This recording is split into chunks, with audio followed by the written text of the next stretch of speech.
Hello, everyone, and welcome to another episode of the True Blue Crime Podcast. My name is Dan, and as always, I will be your host for this episode. A big thank you to all the listeners as we hit the 2-month mark of the podcast. It has been quite the learning experience for me as I've navigated the path from this being just an idea to having 65 episodes and counting.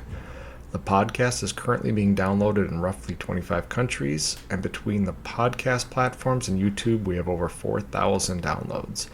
I can't wait for CrimeCon 2023, where hopefully I can meet a fan or two and gain several more listeners. And today's episode focuses on the victim of a terrible and senseless crime because it was a suspect who got all the attention. But before we get into it, let's cover the business side of things. If you would like to get updates about what the podcast is up to, please like and follow the True Blue Crime Productions Facebook page. More information can be found at the show's website at www.truebluecrimeproductions.com. And if you'd like to email me directly, my email is truebluecrimeproductions@gmail.com.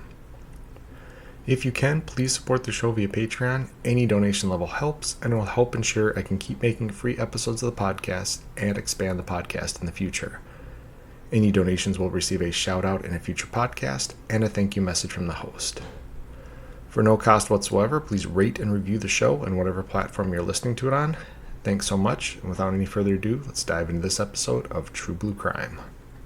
The invention of the airplane has done more than just expedite travel around the world. During World War II, airplanes made warfare a true three-dimensional fight for the first time in history. Trench warfare was effective in World War I because although there were airplanes and lighter-than-air vehicles that could travel above the trenches, gaining ground with troops or machinery took a full ground assault, something that could be repelled via direct and indirect fire over a contested area of ground. The result was because machine guns and semi-automatic rifles could mow down entire companies of soldiers across the lines, very little ground was gained or lost during the war. In fact, more U.S. soldiers died of the flu during the final battles of World War I than by enemy fire. But the advent of larger planes that could travel further changed the battlefield of World War II. While Germany's superior tanks rolled through opposition on the ground, their air force dominated the skies. But by 1944, Germany was stretched thin and was war-weary. They had held the mainland of Europe for 4 years, repelling attacks from the air by Allied forces and launching air campaigns in the Battle of Britain. Having lost a lot of experienced pilots and facing better and faster aircraft by the month, Germany was in a weakened position in 1944, and the Allied forces saw their opportunity to gain a foothold in Western Europe. If Hitler had to commit more troops to fight on a third front, military strategists believed his army would collapse and Berlin would fall within a year. The operation was called Overlord, and it was a big gamble. Allied troops would commit to attacking 5 beaches in the area of Normandy, France, and would have to counter a strong German defensive network of artillery and machine guns. Landing crafts, tanks, and troops would be vulnerable on their way to the beach and while on the beaches. Airborne infantry, another new tool for invasion commanders, could be flown over the defensive network and dropped into hostile territory the night before the invasion. Using the cover of darkness, troops could assemble and capture key roads, bridges, and disrupt enemy reinforcement efforts. The gamble was that if any portion of the attack failed, the other troops would be left in the wind and easy pickings to be captured or killed by the Germans. Brave soldiers and pilots loaded into aircraft on the evening of June 5, 1944, and took off from dark runways to cross the English Channel under the cover of night. German anti-aircraft batteries opened up on the defenseless unarmed cargo planes, and many soldiers were killed before they ever got to jump out of the plane. Those that did survive were scattered over miles of enemy territory in the middle of the night and had to escape and evade German patrols as they mustered enough men to complete their objectives. One of those paratroopers that landed on French soil that night was Charles Newman. The 19-year-old American was one of thousands who risked his life that day to end the oppression of Hitler's Third Reich. 61 years later, he would once again be put in harm's way, but this time it wasn't on some soil in a faraway land, but his own house. A disturbed and greedy young man attacked him, and Charles fought for his life. This is the story of Charles Newman and the Halloween night of 2005. To set the stage for what is going to happen on that night, we must discuss what little is known about Charles Newman. He seemed to be an introverted guy, and for example, his obituary was only a couple of short lines in the local paper, and it didn't mention a date of birth, place of birth, family members, etc. I was able to find that Charlie Newman was born on May 16th, 1925. He would have been just barely 19 during D-Day in 1944. He did tell a friend that before D-Day he was ready to fight, but wondered if he would ever see home again. However, he survived the war, and it was said that after the war he returned home to Athens, Alabama, and got married to his wife Nell, and they had 5 children, a true post-war baby boomer producing family. It was said that he was a hard worker and established a career as a home builder. He built the house that him and his wife lived in and raised their family, and it would be that same house he would be targeted in later in the story. Charlie was said to be very fit for 80 years old and worked out daily at the local seniors gym and a fitness center. His wife passed in 1995, and it was said at the time that he was estranged from his children and grandchildren. And so before we get into what actually is going to happen here, this is sometimes the problem with researching these stories. Oftentimes when I look for more quote-unquote modern stories, I look for stories that occurred after 2000, and then I find one in 2005, and I don't realize it's been almost 20 years. So in reality, that is a little less modern than I actually would like, but oftentimes they aren't covered as well either, especially these singular crimes that don't really capture the national attention or anything along those lines. Now, some parts of this crime or this crime story, I should say, are going to kind of reach national attention, but most of it at the time was pretty local, and it was either a combination of Charlie being this kind of shut-in guy. Again, his wife passes in 1995, so she's been gone for 10 years at the point our story begins. It sounds like in that time period after his wife died, he might have had either falling outs with his family or just the kind of distance was built between him and his family.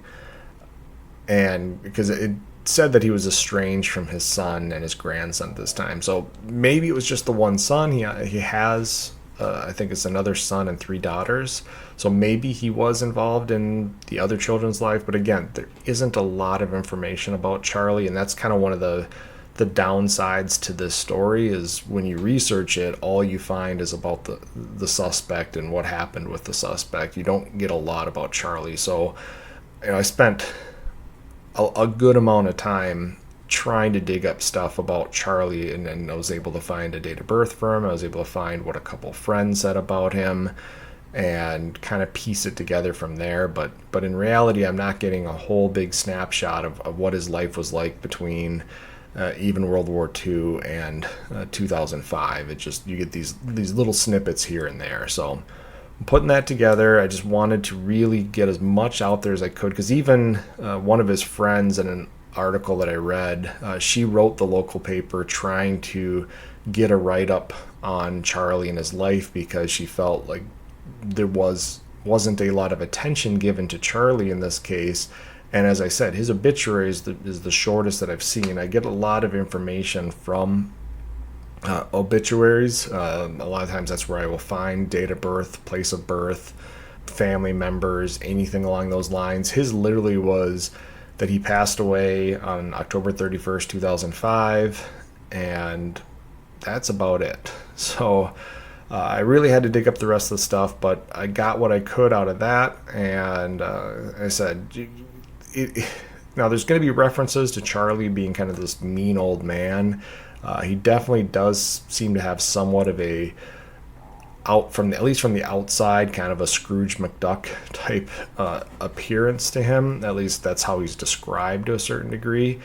He lives in this house, doesn't come out much, but then you talk to some of his friends, or you read the sources from some of his friends saying he's this energetic guy for 80. He works out every day. So he's definitely going out into the community.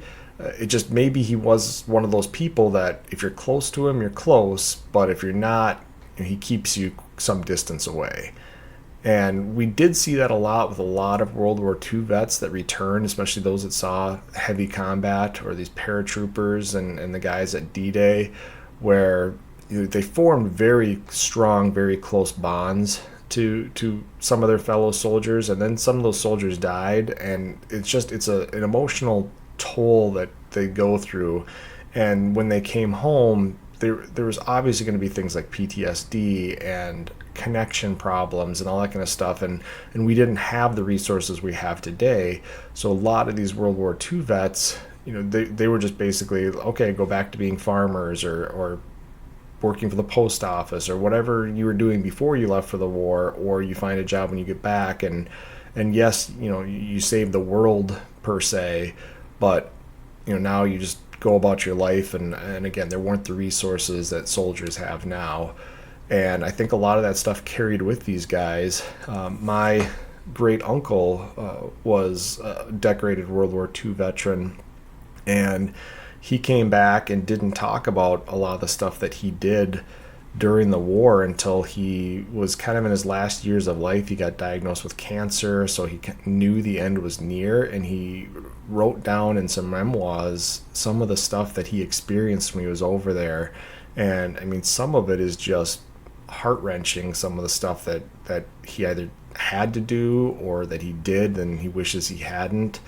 And again, it's something, and he couldn't even talk about this stuff until he went to a 50th anniversary of the Battle of the Bulge. So this was in the winter, it would have been of 94, 95, somewhere around there. And he met a bunch of his fellow soldiers that he hadn't seen in like 40 plus years. And again, most of these guys, they just came back and kind of put their head down and just went forward with life as they could.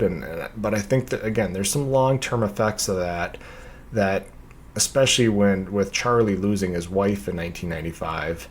I think, once you lose somebody close to you and your rock and the person that you love, and again, I'm making assumptions here. I don't know Charlie, I didn't know his wife, I didn't know their relationship, but I'm just basing it on most of the time, it seems like he was with Nell, his wife, for 50 years until she passed. So when you're with somebody for 50 years, usually when they pass and there's a loss there can be that return to just that isolated feeling and everything like that.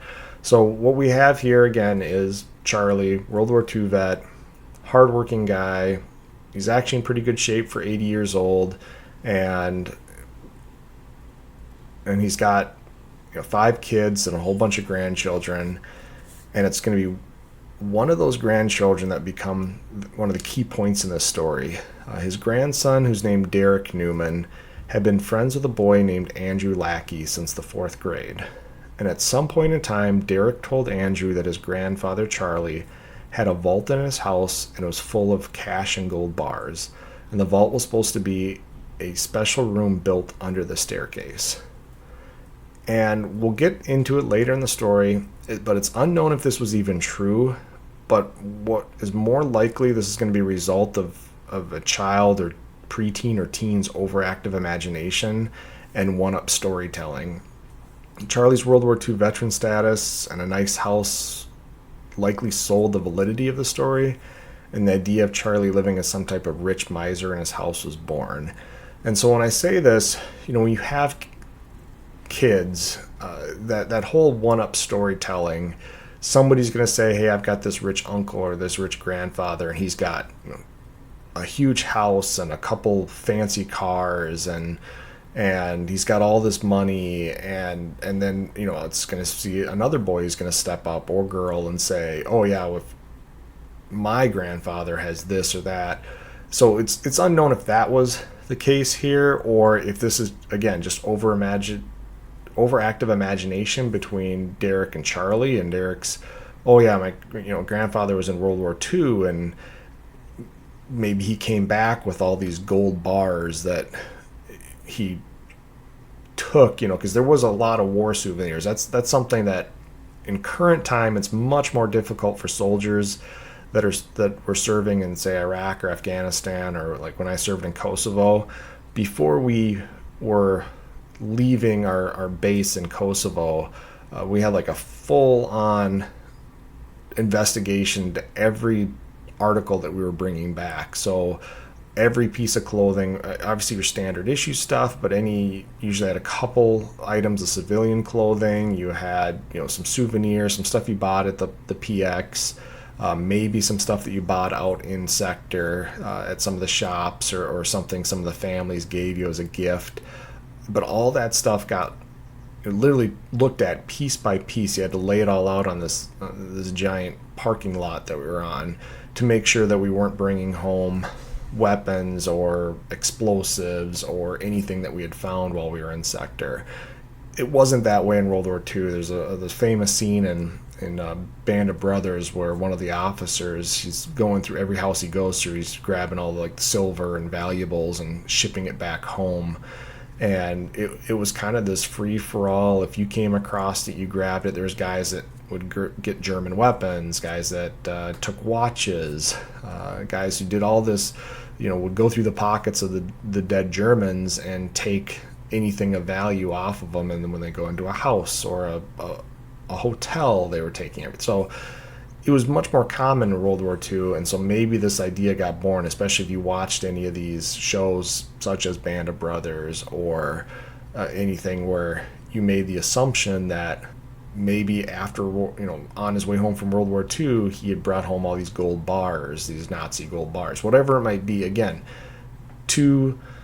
whether they're younger, preteen, teenage boys sitting around talking, building up this idea that there's this safe in this house, this vault full of gold bars and cash. It's going to spark this idea within Andrew Lackey. So who is Andrew Lackey? Andrew was born on October 29th, 1983 in Alabama to parents Michael and Sharon Lackey. He would later be described as quiet, and while displaying no signs of mental illness, it was believed he was on the autism spectrum. His family would often say that Andrew lived in a place that they called Andrew Land in his head, which I take to mean he had a distorted sense of reality based on his own mental view of the world. And we all know some people that have varying degrees of kind of living in their own land. There's some people without even mental illness, but just the way they were raised, they tend to kind of live in a world. I know there's different sayings of it, seeing the world through the rose-colored glasses or the Pollyanna view of the world, whatever it might be, where they just see the world differently than other people.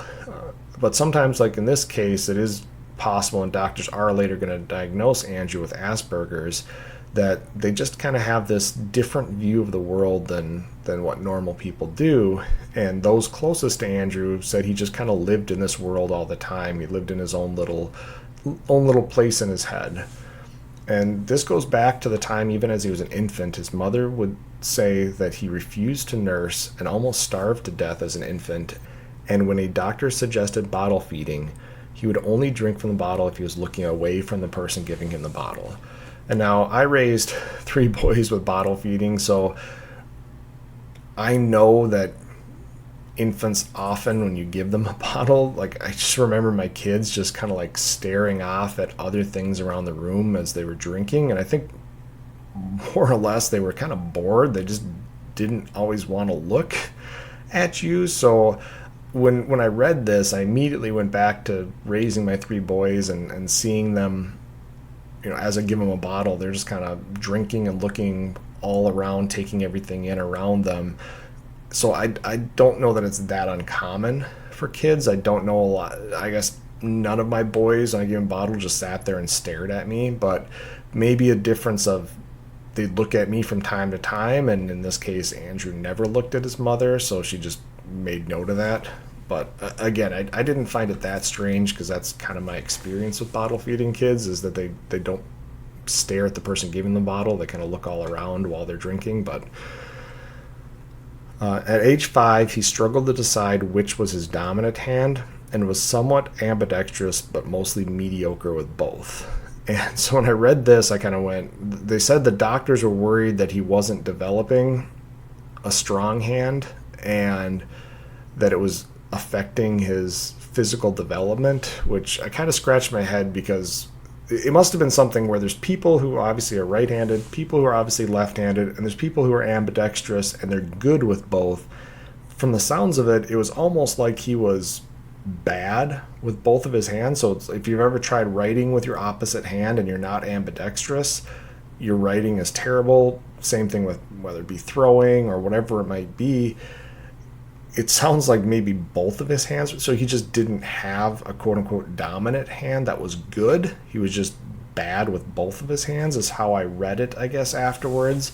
And so the doctor actually suggested video games, and this would have been in like the late 80s, as a form of therapy that would force his brain to adopt a dominant side of his body. And it was said he was passive and nonviolent, but very antisocial and would turn away from people when they walked into the room. And this is, again, there's are people out there that aren't very social, that don't want to be in groups. They're very introverted. So yes, he will later be diagnosed with having Asperger's, but it doesn't sound like he couldn't function. It just seemed like it was more like he was, if the correct term is quirky, he had these quirks to him, and then that's part of his Asperger's. I get that, but again, you're not going to see Andrew walking down the street and have a conversation with him if he allows it with his antisocial stuff and immediately assume he's got Asperger's or he's on the autism spectrum. He was very high functioning. He just had these antisocial tendencies and these little things here and there that made him different. Now, Andrew and Derek's friendship would become key to this case, as it would later be said that by Andrew's mother that Derek took advantage of Andrew's lack of mental focus and manipulated him into buying things for him by selling his own items on eBay. And we will see that often where, and I'm not saying this is the case with Derek. This is a statement made by Andrew's mother. This is, and it's something that's going to be somewhat refuted by Andrew down the road here. But when you've got a guy like Andrew who's got Asperger's, he's got this friendship with Derek, and by all means, everything I could read was Derek didn't have Asperger's or anything. There's some times where either knowingly or unknowingly that friend can take advantage of the other friend, where Andrew was looking to try to keep this friendship and wanted to impress or keep Derek happy. And so it's unknown how much there was influence there or how much it was just a natural thing where Andrew felt that he wanted to keep Derek as a friend. He was going to buy things for him and different things. And we see this in relationships, romantic relationships, where material items are used as a means of happiness, of a means of keeping that person in the relationship. So again, it happens. I don't know how much of it would have been intentional on Derek's part. I don't think we'll ever know. It was just definitely something brought up by Andrew's mother at one point, worth discussing. And it would be learned later through a forensic examination of Andrew's computer that as early as January of 2005, Andrew was using the screen name Jacob to discuss with another user named Damien6 about an upcoming heist he had planned. And this event, remember, is going to happen Halloween of 2005, so about 10 months before this goes down. Jacob, and I think his screen name for eBay was something like Jacob McDeal, I want to say. So he used Jacob quite a bit as different screen names for his stuff, and it didn't say anywhere in there whether Damien6 was identified. I referred to him as the anonymous computer user, Damien6. I would assume if police were able to link this to Derek, that would have been part of the story. So this Damien6 either didn't have any part in the crime at all, or police never were able to identify who this Damien6 was. But Andrew told Damien6 that he had done recon on the house of this old rich guy and assessed its vulnerabilities. He stated he had acquired appropriate supplies and knew the house contained cash and gold. And finally, he would obtain a pizza delivery bag as part of his ruse to gain entry to the home.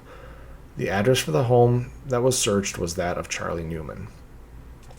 Now, not much is known about the exact plan that Andrew had for the evening, but he likely made a calculated decision to conduct his robbery on Halloween night. The night is known for strangers out walking around in areas they wouldn't normally be, so it's the one night of the year he would least likely be noticed. And this is important because people do things for a reason. When you're investigating a crime, almost everything that's done for the most part is done for a reason. And if you live in America on Halloween night in a neighborhood or an area of high traffic or something, there's going to be a ton of kids and parents and teenagers and everything out walking around in neighborhoods. Nobody's really going to question somebody dressed all in black or camo or anything like that that's walking through an area they normally wouldn't, or a neighborhood they normally wouldn't, because that's just part of Halloween. It's just an accepted practice. So if there's one night a week one night of the year where you can get away with being somewhere you aren't normally, dressed in a way that you aren't normally, that's Halloween night. So it definitely appears that he picked this for a reason. And Andrew rented a white Nissan Altima and loaded it up with his tools for the evening. This included an 8mm starter pistol, a knife, a police scanner, an insulated pizza bag, a stun gun, a utility belt, 2 flashlights, 2 socks filled with nylon rope, a sledgehammer, 6 bottles of super glue, 2 black gym bags, an axe, a hammer, a roll of duct tape, 5 screwdrivers, several packs of batteries, and a pair of night vision goggles. So this is your mobile Ocean's 11 kit that Andrew has put together, and honestly, just if you read it, it's as if he's literally planned this major bank heist, this major operation. Almost anything he could potentially run into or need, he's bringing along for this. So it definitely seems as if from the very beginning his plan was likely to try to take Charlie Newman, somehow take him into custody, tie him up, something like that, so that he could either torture him or just interrogate him to get some type of a combination into this vault or whatever it might be. I guess he had some tools in case he needed to force his way in along with them, but he's bringing enough stuff to definitely pull off a major crime. Now, he drove his mobile robbery, torture, and amateur safecracking kit to Charlie Newman's home. And although friends would later say that Charlie would not hand out candy to trick-or-treaters, it's possible that Andrew didn't know that. And this falls back to the old, Charlie was very introverted thing. It just flat out said in one of the sources that Charlie would not hand out candy to trick-or-treaters. And in America, there's homes this way, and at least where I live in Minnesota, on Halloween night, if you're handing out candy to kids, you turn your exterior lights on as a sign, hey, come to the house, I've got candy in here.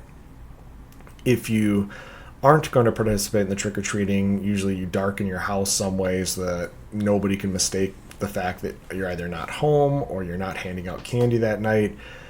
So it's possible that Charlie, at first, he had this pizza delivery bag. Maybe he was going to walk up to the house as if he delivered pizza to the wrong address, but with the pizza delivery bag, maybe Charlie would open the door. There's a possibility he was trying to dress as a pizza delivery guy on Halloween, which seems really strange because he'd be going door to door, so people would obviously not have ordered pizza, would be confused, but who knows. He's 22 years old this time, so he's not a kid, so he's definitely going to stick out as an adult. So I don't know that he can pull off the trick-or-treating anyway, but maybe he was just hoping that because it was Halloween night, people are much more apt to open the door for strangers. If Charlie did participate in trick-or-treating, it'd be a very easy way to get the front door open and into the house. Now, the downside to that is there's a lot more people out moving around as eyewitnesses. There's a lot more people that could potentially stumble across your crime. So it's definitely a risk-reward thing when it comes to picking Halloween night. But basically what the police are able to find out is that the 22-year-old forced entry on the back door of the home, and this is possibly after his ruse of trick-or-treating or pizza delivery failed. And Charlie had put on his pajamas, and upon hearing the sound of the entry, he called 911 from the home phone. And instead of staying on the phone, he kept it off the hook, and the recording of that 911 call would actually be used as evidence in the case. And as the dispatcher tried to get someone to come to the phone, he or she heard voices over the phone. And this is what we've talked about in the past. This is 2005. Yes, cell phones are in regular use at this point, but not everybody has them. And in most cases, people who are elderly and just didn't have a need for it for socialization probably didn't have one. And the home phones at this time, as they still do, have this advanced 911 system. So as soon as that phone call is connected to the 911 center, they know exactly which house the call is coming from. And the dispatcher, it's their job to try to get information. So I'm sure they started by trying to get somebody to the phone, but then as they're hearing these voices, they're listening to what's going on.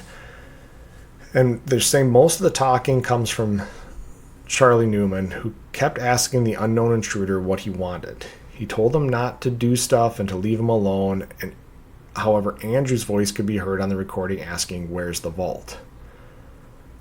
And officers were dispatched to the home around 7:34 p.m. And while they were en route, the dispatcher heard what sounded like gunshots, a struggle, and then more gunshots. And this information was relayed to officers on the way to the house. Now, I also read in source material that said that they only heard voices and never heard gunshots. So again, this is one of those cases where there's multiple different facts reported that are completely opposite of each other. So I don't know which one's true, but basically officers are going to know the location of the home, and they're going to know that there's some type of something going on at this home that doesn't sound right to the dispatcher. And it actually said that, I think from the time of the 911 call till the time officers first arrived was only 5 minutes. So whatever happened between that 911 call and when police arrive, it's going to be a very short series of events here. When officers arrive, they find the back door of the home was open and there's blood on the storm door. An officer at the front of the house stated he could see a body inside, and officers entered the home through the open back door. They noted the smell of gunpowder in the area and found the body of Charles Newman on the living room floor in a puddle of blood. A set of bloody footprints led from the body out the back door of the home, and the home was locked down as a crime scene. The puddle of blood on the floor was found to be from a combined 54 stab wounds and cuts that Charlie had sustained over his entire body. The stabbings include wounds to both of his eyes, his carotid artery, and his chest. He also suffered a single gunshot wound to his chest, one that appeared to have been fired at extremely close range to the body, and while the body was already on the ground and likely after Charlie had died. And this is something we haven't talked about yet, and we'll probably get into when it's more relevant. We see this sometimes with cases where it's supposed to be a suicide, and there's a lack of what's called stippling on the body, and that's basically when the powder comes out the end of a gun barrel, the powder that's used to project the bullet, it's basically hot burning powder, and the stuff that comes out, normally it just goes out in the air, and that's that muzzle flash you'll see as a gun goes off. That's that burning powder hitting the air. It's on fire. And when you have a close contact gunshot wound, whether it's a gun that's held right up against the temple or right up against somebody's body, those flammable powder burns will actually burn the skin. You'll actually see little black specks of burnt skin all around the entry wound of the bullet, indicating that it's a close contact gunshot wound. Whereas if you're shot from distance, by the time the powder hits the air, burns and dissipates, it's not coming in contact with the skin. It goes out into the air, dies off, and then all you'll have on the body is that entry wound of the gunshot without any stippling on it at all.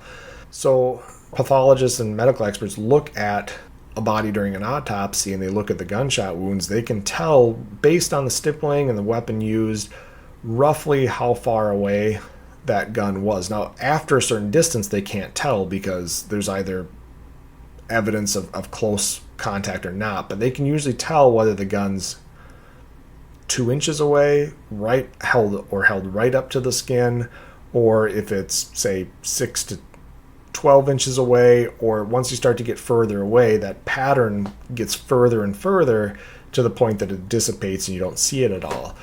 So they're actually going to see, and this was a combination of the close contact gunshot wound, and then it said the other side of the wound, it looked as if the bullet had hit the ground or something and basically bruised around the other side where the gunshot wound came out. So they assumed that this shot was fired while Charlie was laying on the ground on his side. It was a shot from side to side through the chest, and they thought that it most likely happened after Charlie died. And some of that can just be because the heart has stopped pumping, so there's not as much blood out of at the site, the wound sites and all that kind of stuff. So pathologists are going to get a pretty good idea that Charlie's attacked with a knife. That's what's actually going to kill him. And then he's going to, after he's succumbed to his wounds, he's going to be shot one time. And while investigators knew they had a homicide, they did not immediately know who the perpetrator was. Charlie lived alone, so there was no one missing from the scene, and with the open back door, the suspect could be anyone. And this is, again, because he lived alone. If he had lived with, say, one of his grandsons, or he had a live-in romantic partner or something like that who's now missing from the scene, they become suspect number one right off the bat. Some type of a domestic disturbance between, like I said, whether it be grandson or adult child or a friend or a romantic interest or whoever's normally in that house with Charlie, if they're missing after he's found dead, they're number one suspect. But because he lives alone, yeah, your suspect pool is still initially going to be those close to him, but at the same time, you realize he could have been targeted just because he's an older guy who lives alone. And with the back door open, that means anybody is potentially a suspect at that point. So while officers were still trying to figure out what they had at the crime scene, a call came into 911 from a Chevron gas station in nearby Madison, Alabama. So this crime occurs in Athens, Alabama, and this is about 20 miles northwest of Huntsville, Alabama. And the Chevron gas station in Madison, this is a suburb of Huntsville. A 22-year-old male was calling 911 from the gas station to say that he was injured and needed medical assistance. Arriving medics and officers found Andrew Lackey sitting on the curb by a white Nissan Altima. The car had what appeared to be blood on the exterior, and an officer looked into the Altima and saw a pizza bag, police scanner, 2 handguns, and a knife with a broken tip, along with a lot of blood. And then it said there that Andrew lifted his shirt and had 2 gunshot wounds in his chest. Later, it just said 1 gunshot wound he was treated for, but no matter what, officers are of course going to ask where he was when he was shot, what he was doing when he was shot, and Andrew tells them nothing. He doesn't want to tell them where he was or how he'd been shot because, of course, he had committed a crime and while he was shot, and he had to have known that Charlie was probably dead at this point. And given the circumstances, officers had their dispatch check with neighboring agencies to see if anyone had the report of a shooting or stabbing, and nearby Athens replied they were investigating a homicide that had just occurred. And now Andrew's thing was, obviously he was shot, and so he was trying to drive to a Huntsville hospital. What he doesn't realize is hospitals, at least by law in Minnesota, and I assume it's this way in most states, are required by law to contact the police if they have somebody come in with a gunshot wound. Just like, at least in Minnesota, auto repair shops are actually required by law to report if they find bullet holes in a vehicle that could be involved in either a drive-by shooting or some type of a homicide or gang-related violence. So, and Andrew just getting to the hospital isn't going to get him off the hook. Police are still going to be called, and often when we had a case like this where you have a victim and then you believe that somebody else may have either been shot, stabbed, or injured during the crime, we would actually put out requests to the local hospitals to let us know if anybody came in with a gunshot wound, a stab wound, or whatever it might be, as they would likely be the suspect in our case. So it's very possible the police, while they're checking with other agencies, also put out a call to the hospitals saying, hey, if anybody shows up with any wounds, let us know. And instead of since he didn't make it to the hospital, it was this other Madison Police Department that is going to contact them, or they're going to send out the thing saying, hey, is anybody looking for a guy? And Athens is going to say, yeah, we think that's our guy. Meanwhile, the officers continue to search of the crime scene at Charlie's house. Officers located 2 $1 bills and a receipt from Long John Silver's near the back door of the home. The receipt was for an order of chili cheese fries and a chicken sandwich. A piece of metal, possibly from Andrew's stun gun, was found inside the house, and a bill of sale for a Rossi .38 caliber revolver was found near the mantel of the fireplace. And remember I mentioned the 2 handguns the officer saw in the Altima? Well, one is going to be the starter pistol that he brought along. The second is actually going to be this Rossi .38 revolver. And the bill of sale is going to list everything, including the serial number. So very quickly they're going to know that in Andrew's car is the .38 revolver from Charlie's house. So they're going to have a pretty instant connection. I mean, they obviously already believe he's going to be involved in this, but they're going to have that instant connection of he took something that is very easily traceable from the home, away from the home. He's caught with that item. And during the autopsy, the broken tip of the knife from Andrew's Altima was found embedded in Charlie's skull. So that knife that was sitting, I think, on the floorboards of the seat of the car, it's missing its tip. And the broken matching part of that tip is found embedded in Charlie's skulls. And DNA analysis found Charlie's blood on clothing worn by Andrew that night. And Andrew's DNA was found in Charlie's house. And Andrew's shoes were matched to the shoe prints left in blood at the scene. So, I mean, if you're writing a crime novel or you're making a true crime movie, even a fictional one, I think if you put all this evidence in your book or in your movie, people would say it's too much evidence. Like, that doesn't happen in real life. But this is true in this case. They're going to find basically everything they find in the house links back to Andrew. Everything they find in Andrew's car links back to Charlie. It's a pretty open and shut case from the very beginning. Now, they are going to continue to obviously investigate what actually happened here. So investigators looked for a connection between Charlie and Andrew, and they were notified of Andrew's friendship with Charlie's grandson, Derek. So investigators interviewed Derek, and he admitted that he had told Andrew that his grandfather was mean and rich and mentioned a vault with cash and gold. And Derek would tell investigators that 2 days before the murder, he had met with Andrew at Long John Silver's, and Andrew had ordered a chicken sandwich and chili cheese fries. And so that's going to match back to the receipt found outside the door, and Derek denied any involvement or knowledge of Andrew's plan to rob his grandfather. As I mentioned, the evidence was solid against Andrew, and soon a story of what happened that night was told by the crime scene. Charlie likely challenged Andrew after he entered his home uninvited and after he called 911. It was clear from the 911 call that Charlie tried to talk Andrew down, but at some point Andrew must have gone on the offensive, attacking Charlie with a knife, which forced Charlie to pull his .38 revolver and shoot Andrew. There was likely a struggle for the gun, and 2 more shots were fired before Charlie succumbed to the stab wounds, and Andrew took the gun and fired the last round into Charlie's chest while he was already dead on the floor. And that's because this was a 5-shot revolver, and when officers found the revolver in Andrew's car, all 5 rounds in the revolver had been fired. So either Charlie shot 4 times at Andrew and hit him once or twice, or what's more likely is after they believe that Andrew tried to stun Charlie with the stun gun, and maybe Charlie produced this handgun, which caused Andrew to attack him with a knife. And based on like the stab wounds to the eyes, the overkill, the 54 stabs, the breaking the knife off in the skull, this usually indicates severe rage. And so the fact that this crime has gone so sideways, the fact that Andrew's been shot by Charlie, it makes me think that Charlie shot Andrew, which sent him into a rage.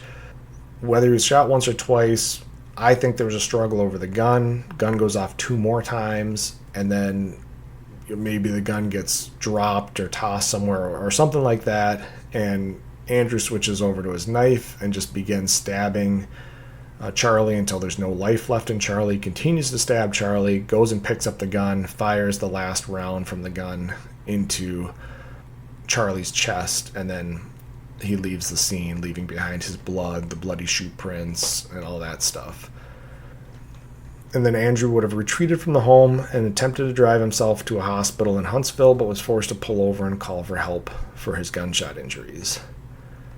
Now, prior to his trial, Andrew was given a full medical and psychological exam. Doctors diagnosed him with Asperger's, a form of autism, but stated he was mentally competent to stand trial. His trial began on February 25, 2008. The prosecution had solid evidence and insisted that Andrew was driven by the idea of making a lot of money in this heist, and that he acted alone. The defense tried to downplay Andrew's capabilities and argued it was a robbery gone wrong that he had been tricked into doing by Derek. And this is really, I'm shocked it went to trial, because this is going to be a death penalty case in Alabama. And I don't know if there wasn't a plea offered. I couldn't find anything about that. But usually in cases like this, the prosecution is going to try to avoid a trial to save the state the money, to save the chance, even with all this evidence. But this is maybe one of those cases where there was enough evidence that they knew they were going to win in trial and didn't offer a plea agreement. I couldn't find either way, but it definitely seems that taking this to trial, if that was the choice of the defense, was a terrible decision. Your only chance, which is what they're trying to do, is to try to show the jury that Andrew wasn't this stone cold killer, that maybe his Asperger's had a role in this and they'd take mercy on him or pity on him. And as I mentioned, Andrew was facing the capital crime of murder during a burglary and murder during a robbery, and his crimes were punishable by death. And facing the irrefutable evidence of his involvement, as I mentioned, his only hope was to get a sympathetic jury that would see his intent that day was not to kill Charlie, but just steal from him, and things went sideways, resulting in him getting shot and Charlie being stabbed and killed. However, at the end of the trial, the jury took only 2.5 hours to return a guilty verdict in all charges, and Andrew was sentenced to death. At his sentencing, he told the judge not to spare his life because it was over anyway, and he told the courtroom that Derek had nothing to do with the crime, a statement that caused Derek to cry and needed to be comforted by his parents. And we've talked about this several times over. There's a lot of times where a prosecutor doesn't want to pursue the death penalty because they worry that the jury is going to have a difficult time sentencing somebody to death. But this is one of those cases where the evidence was so strong that Andrew was involved in this crime that really there was no question. All the state had to do was prove that the crimes occurred and prove that Andrew was the one that did that, and it was simple in this case. And then the jury has to look at that and really they don't have much of a choice either. He committed the crimes. The evidence says so. The crimes are punishable by death. They sentence him to death. And he was sentenced to death via lethal injection under Alabama law. And this sentence drew the typical protest from people opposed to the death penalty, but Andrew's diagnosis of Asperger's added fuel to the fire. Andrew's mother had testified in the trial about how her son had always had trouble relating to others and felt his Asperger's contributed to his decision to commit the crime. And those against his sentence felt he was being put to death for something he didn't fully understand at the time and that wasn't right. Now, the only thing I will say is, as I was researching this case, understanding there's going to be some question about his mental capacities, because I found the case I found more information about the case about his execution or his death sentence than I did the actual crimes or the case itself. So I knew that was going to be a lot of what was centered around the case. The way that he planned this out for 10 months, the way that he loaded up that car with everything he thought, and I had to rent a car so that it wouldn't be linked back to him if somebody saw the car. The police scanner, everything was premeditated to be able to commit this crime. As I mentioned, it was almost like an Ocean's 11 style crime. Of course, I also understand he didn't go to that house that day wanting to kill Charlie. At least it doesn't appear that way. I mean, he took an 8mm starter pistol. That's not really going to kill someone in any type of a quote-unquote gun battle. And he has the knife, which really at that point in a gun battle, the saying is, don't bring a knife to a gunfight.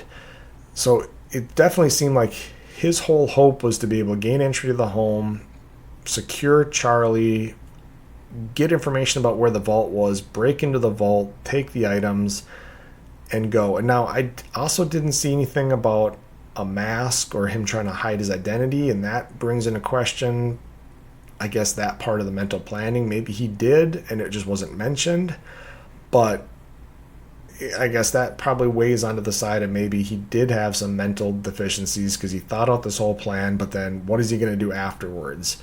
He breaks into this guy's house. The guy lets him take a whole bunch of gold bars and cash and just leave, and nobody's going to be able to link. I mean, his police pretty quickly linked him to the crime through his grandson. They're not going to think that he's going to get linked to this crime after the fact. So he had the capacity to plan out and execute the crime. He maybe didn't have the capacity to fully understand the long game, but this is where, again, this case is so you can be on the fence one way or the other. Now, Andrew's death penalty conviction was automatically upheld under Alabama law and was upheld by the courts. Andrew attempted suicide in prison and was unsuccessful. And after his suicide attempt, he wrote a letter detailing how he wished to abandon all other appeals and accept his fate and die via execution. However, a second appeal had already been entered on Andrew's behalf, and he had to write another letter requesting the appeal be stopped and to no longer be represented by any advocacy groups on his behalf. And so what happened here was basically as soon as he got convicted and sentenced to death, there's a lot of anti-death penalty groups comprised of lawyers and researchers and all kinds of people that will jump in and on, in this case, Andrew's behalf, they will file these appeals. It doesn't always have to be. Now, there was an automatic appeal, which is under Alabama law. I guess automatically right after the conviction, there's an appeal just to check to make sure everything was done right in the trial. But then there's going to be these additional appeals that, as we've seen, can sometimes go on for years and years and decades that will be filed by these various groups on the person's behalf.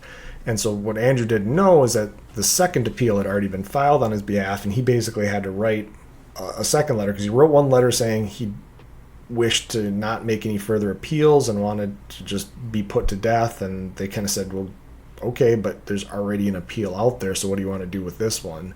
So he had to write another letter saying, withdraw that appeal, and I'd like to die.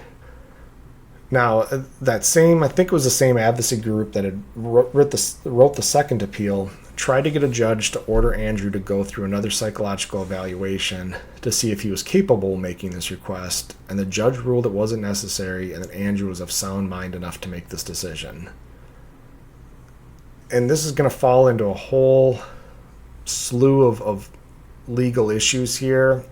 As we've seen before, if somebody's sentenced to death and they want to die, if you deny them that, are you denying them what they want? Or are you denying them their right to die? It becomes such a legal minefield when somebody wants to die, because you'll have people that are arguing saying they can't be of sound mind if they want to die, but you have this person saying I am of sound mind and you can't deny my request. I'm not putting any more appeals out there. I've been sentenced to death. And then comes in the question of, is it cruel and unusual punishment to keep them incarcerated when they want to die and they know they're going to die, and does that become an issue? So again, it's a complete and utter legal minefield when you get to this point. There were several delays in the process of executing Andrew because of legal battles surrounding the drugs used in the lethal injection process. Some pharmaceutical companies who manufactured part of the drug cocktail objected to their drugs being used in the procedure, and several times during lethal injections there were failures for the drugs to act in their prescribed manner that led to long, painful, prolonged, or failed executions.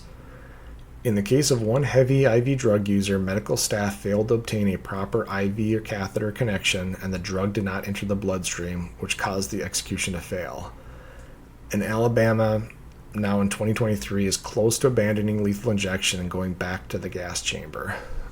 And this is an issue. There's a lot of heavy IV drug users that end up in prison. Some end up on death row. And when somebody uses and abuses IV or drugs via needles for so long, they actually collapse a lot of their veins, and this is why they sometimes have to shoot up between their toes. They shoot up between their fingers. They find ways to introduce the drug to their, because the main veins in their body that most people would use if you went to the hospital and they needed to give you an IV, they've all had needles in them so much they've collapsed. They don't support a needle or a catheter anymore. So I saw this when I was a police officer and I had paramedics trying to deliver drugs to IV drug users. They'd have to find places on the body that they could access veins that weren't normally accessed, because you would see these scars all over their veins where they had introduced drugs to their system for so long by needles that just putting an IV in there just didn't work anymore. So this became a problem, because if your only way to introduce the drugs for the execution is via IVs, and their blood vessels can't support an IV or catheter, how do you go to killing them? Then you have this issue with the pharmaceutical companies.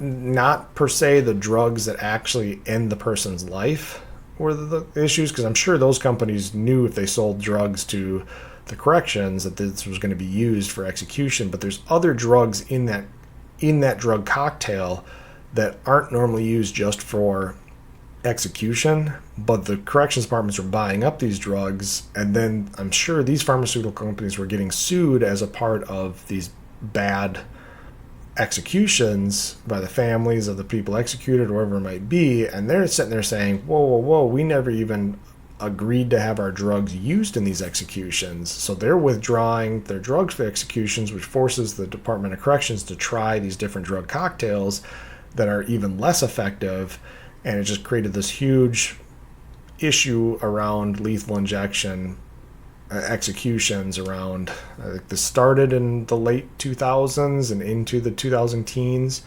but after all this was worked out, Andrew's execution did go forward on July 25th, 2013. He had no last words and was put to death without issue at 6:25 p.m.